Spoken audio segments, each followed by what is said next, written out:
Hello and welcome back to Sin Rumbo. My name is Philippe. Today in this video I'd like to show you how I planned, designed and built my own truck camper. I live in an apartment, so I do not own a garage and I own very few tools, but I managed to do it all by myself. Stay tuned and let's find out how.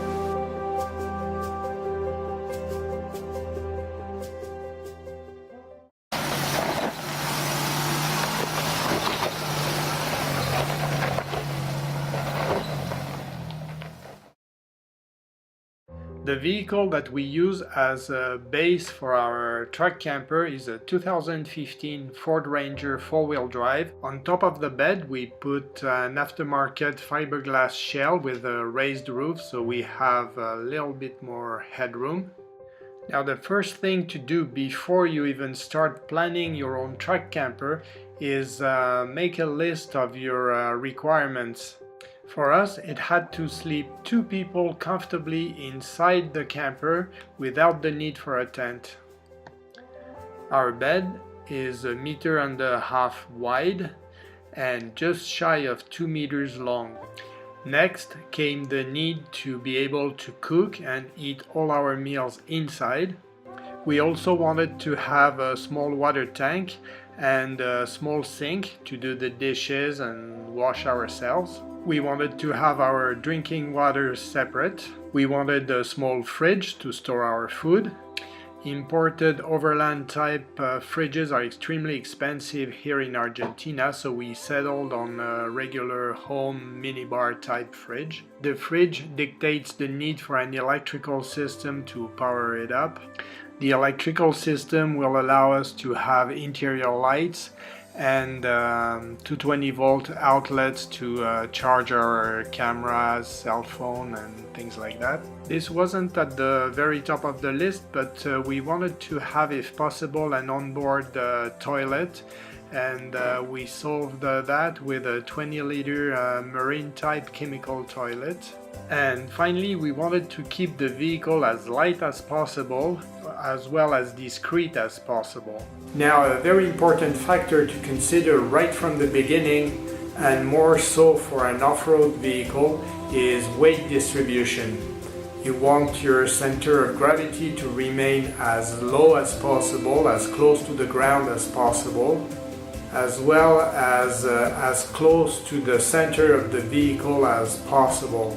We ended up locating the home battery close to the cab on the driver's side, the water tank and sink in the middle, and then the fridge again against the cab on the passenger side.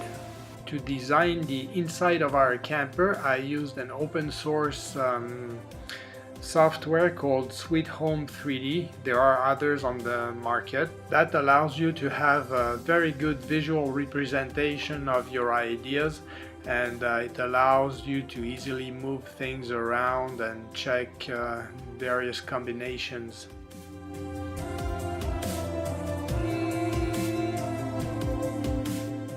Once the design was settled, it was time to order the plywood. Most suppliers will be able to optimize the layout of the different pieces on the sheets of plywood, so there's a minimal amount of waste, but it's still a good idea to do it for yourself beforehand. Now, what I also did was to make a spreadsheet so I could list all the items in order I would need to get them, along with some information, supplier, price, and also weight, which allowed me to estimate the total weight added to the vehicle.